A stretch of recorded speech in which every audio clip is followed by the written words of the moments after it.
जाकर नाम सुनत शुभ होई, मोरे गृह आवा प्रभु सोई।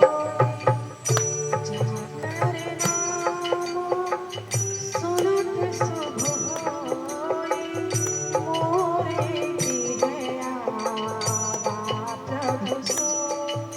जिसका नाम स्मरण करने मात्र से ही शुभ होता है, प्रसन्नता होती है, वही प्रभु मेरे घर में आए हैं। परमानंद मगन मन राजा, राजा इतने मगन हो जाते हैं कि उनके जो वो प्रसन्नता होती है, वो स्वामी जी कहते हैं कि उसे मैं तो क्या, जो ज्ञान की देवी सरस्वती है वे भी नहीं कह सकते, और जो इस संपूर्ण सृष्टि को धारण किए हैं शेष, वे भी उस प्रसन्नता को जब नहीं कह सकते तो सो मोसन कहीं जात न कैसे, वो मुझसे कैसे कहा जा सकता है, उसे मैं कैसे कह सकता हूँ।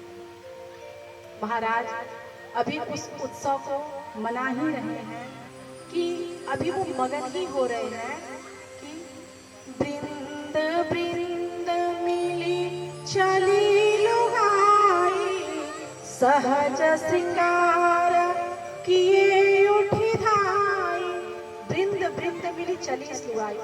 जब अवध वासियों को यह संदेश मिलता है कि उनके महाराज के यहाँ पुत्र हुआ है, तो वृंद वृंद समूह की समूह स्त्रियां जो होती हैं सहज श्रृंगार किए उठी धाई। वे श्रृंगार नहीं करती हैं, वे जैसी रहती हैं वैसे ही उठकर दौड़ती हैं, सहज। आपने देखा होगा कि गोस्वामी जी ने कई जगह सहज शब्द का प्रयोग किया है, क्योंकि भगवान जो होते हैं वे हमारे सहजा भाव को देखते हैं, वे हमारे हृदय के प्रेम को देखते हैं। हम मंदिर जाते हैं तो वे हमारे वस्त्र और आभूषण नहीं देखते हैं, हम क्या चढ़ावा लेकर जा रहे हैं ये भी नहीं देखते, हम किस भाव से आए हैं वो ये देखते हैं। तो जो सुहागिन स्त्रियां होती हैं वो समूह की समूह जैसे रहती हैं वैसे ही भगवान के समीप जाती हैं, और जाकर के क्या करती हैं, कनक कलश मंगल भरी थारा, गावत पैठ ही धूप द्वारा।